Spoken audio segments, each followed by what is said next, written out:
Punjab police ने अब से कुछ देर पहले बताया है कि वो अमृतपाल सिंह को अब तक गिरफ्तार नहीं कर पाई है और अब अमृतपाल सिंह के खिलाफ नेशनल सिक्योरिटी एक्ट के तहत मामला दर्ज कर लिया गया है और पंजाब पुलिस की कई टीमें इस समय भी अमृतपाल सिंह की तलाश में जुटी हुई है। लेकिन दूसरी तरफ अमृतपाल सिंह के वकील ने आज हाईकोर्ट को यह बताया है कि पंजाब पुलिस ने अमृतपाल सिंह को गिरफ्तार करके एक अज्ञात जगह पर रखा हुआ है। यह आरोप लगाया गया है अदालत में और यह अमृतपाल सिंह की आजादी के अधिकार का उल्लंघन है। तो सोचिए, जो अमृतपाल सिंह कल तक पंजाब को आजाद कराने की बात कर रहा था, वो अब उसी पंजाब की अदालत में जाकर यह कह रहा है कि उसकी आजादी के अधिकार को खतरा है। हम इस पहलू का विस्तार से आज आपके लिए विश्लेषण करेंगे, लेकिन उससे पहले आपको कुछ तस्वीरें दिखाते हैं।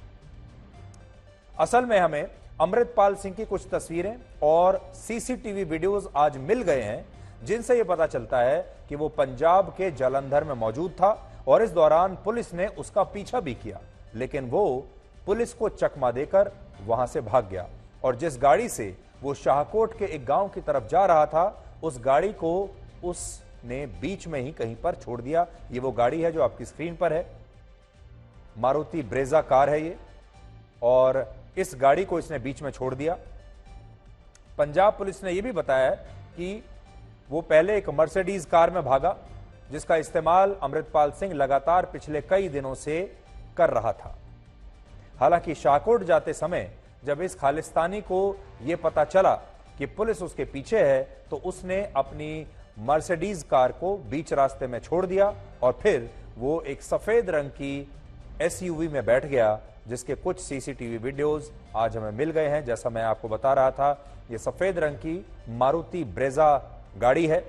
पहले यह मर्सिडीज में भागा, फिर उस गाड़ी को इसने छोड़ दिया क्योंकि उस गाड़ी को सब पहचानते थे, और फिर वो इस गाड़ी में बाद में देखा गया। यह देखिए, सुबह 11:27 पर अमृतपाल सिंह मर्सिडीज कार में देखा गया। मर्सिडीज की जो एसयूवी होती है, इस गाड़ी में वो देखा गया। बाद में कुछ समय के बाद वो इस गाड़ी में देखा गया।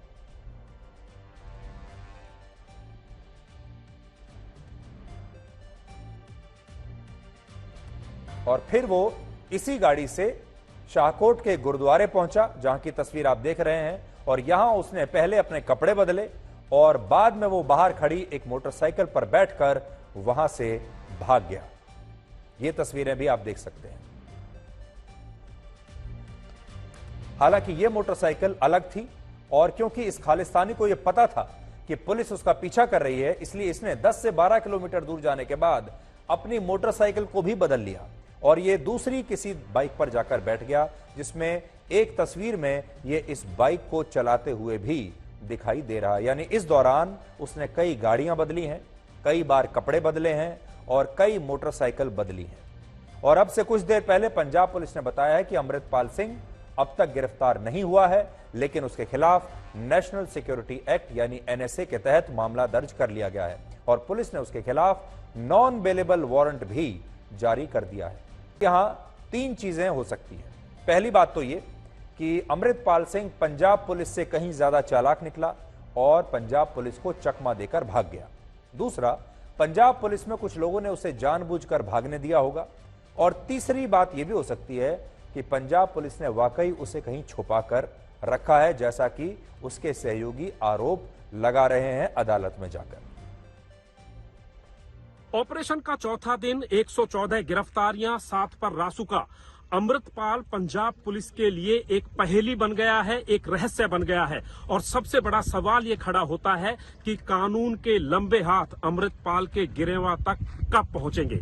इस वक्त अमृतपाल कहां है? क्या वो पंजाब में ही कहीं छिपा बैठा है या फिर पंजाब से बाहर भागने में कामयाब हो चुका है? पुलिस अपनी जांच तेज कर चुकी है और जगह जगह पर छापेमारी की जा रही है। अमृतपाल को ढूंढ निकालने के लिए पंजाब पुलिस ने एक बड़ा सर्च ऑपरेशन जारी किया, लेकिन इसी बीच में अमृतपाल का इतना बड़ा सिंडिकेट है जो कि पावरफुल है और इसी वजह से वो पंजाब पुलिस की चंगुल से भाग निकला है। बड़ी बहुत अहम गल सामने आई है कि अमृतपाल सिंह इथों दौड़न तो बाद ਨੰਗਲ ਅੰਬੀਆਂ ਪਿੰਡ ਆ, ਉੱਥੇ ਗੁਰਦੁਆਰਾ ਸਾਹਿਬ ਦੇ ਵਿੱਚ ਗਿਆ।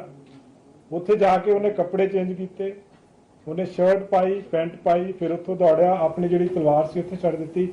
ਉਸ ਤੋਂ ਬਾਅਦ ਦੇ ਵਿੱਚ 2 ਮੋਟਰਸਾਈਕਲ ਦੇ ਉੱਤੇ 3 ਬੰਦੇ ਹੋਰ ਇਹਦੇ ਨਾਲ ਸੀਗੇ, 2 ਮੋਟरसाइकिल ਦੇ ਉੱਤੇ ਉੱਥੋਂ एस्केप ਕੀਤੇ ਆ चारों जने उस जगह ਤੋਂ। जांच एजेंसियों के पास पुख्ता सुराग है कि अमृतपाल ने अपना हुलिया बदल लिया है, मतलब अमृतपाल चेहरे पर चेहरा लगाकर फरार है। तो क्या ऑपरेशन अमृतपाल में यही सबसे बड़ी चुनौती है? अब आप ये देखिए कि अमृतपाल सिंह पंजाब को खालिस्तान बनाना चाहता है, यानी पंजाब को एक अलग देश बनाना चाहता है जिसका नाम होगा खालिस्तान। और वो ये कहता है कि भारत के किसी कानून और संविधान को वो मानता नहीं और वो पंजाब को खालिस्तान बनाकर ही रहेगा, ऐसा कहता है। लेकिन यही खालिस्तानी पंजाब की ही हाई कोर्ट में कानूनी मदद और कानूनी राहत मांगने के लिए याचिका दायर करता है और भारत के कानून और भारत के संविधान को ही आधार बनाकर हाईकोर्ट में यह भी कहता है कि उसके खिलाफ कोई कार्रवाई नहीं होनी चाहिए। इसी देश में अपने आजादी के अधिकार को कहता है कि वो अधिकार उससे छीना जा रहा है और फिर यह भी कहता है कि वो इस देश को नहीं मानता, वो इस देश के संविधान को नहीं मानता।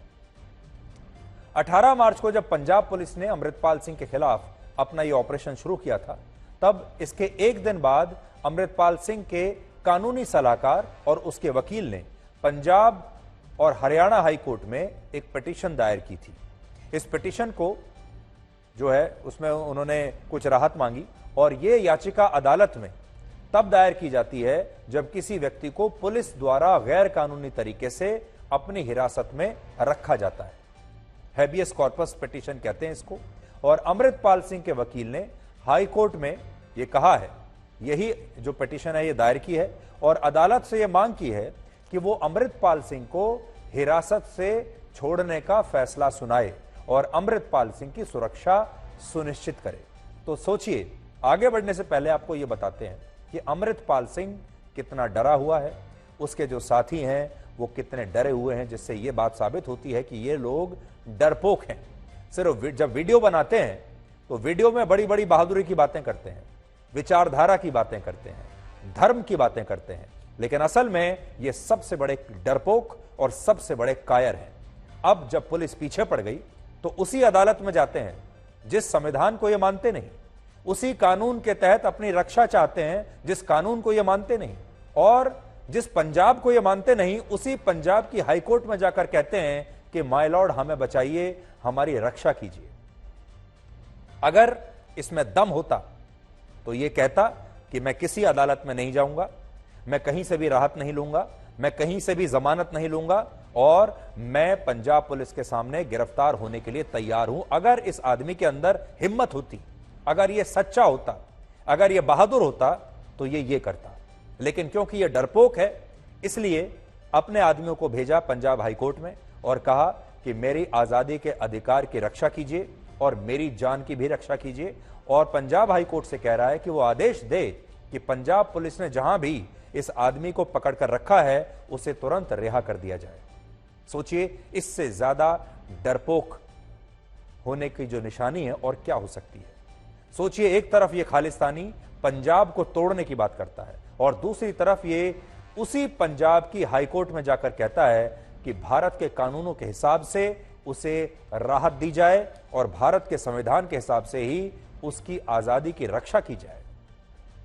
इस मामले में आज अदालत में सुनवाई हुई और इस दौरान अदालत ने पंजाब पुलिस से पूछा कि जब अमृतपाल सिंह के बाकी सभी साथी गिरफ्तार हो चुके हैं तो फिर अमृतपाल सिंह अब तक गिरफ्तार क्यों नहीं हुआ और वो भाग कैसे गया।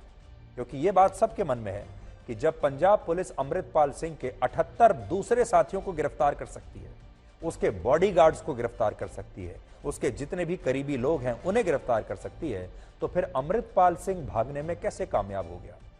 या तो अमृतपाल सिंह इतना चालाक है कि वो पंजाब पुलिस पर भारी पड़ गया, या फिर पंजाब पुलिस में ही कुछ लोग ऐसे हैं जिन्होंने उसे जानबूझकर भागने दिया, और यह भी हो सकता है कि उसे पकड़कर कहीं अज्ञात जगह पर रखा भी हो। लेकिन अदालत ने भी वही सवाल पूछा है जो भारत के दूसरे लोगों के मन में सवाल चल रहा है। आपके मन में भी यही सवाल होगा कि यह आदमी भाग कैसे गया और पुलिस इतने दिनों से इसे ढूंढ रही है, पीछा कर रही थी, यह भागने में कामयाब कैसे हुआ।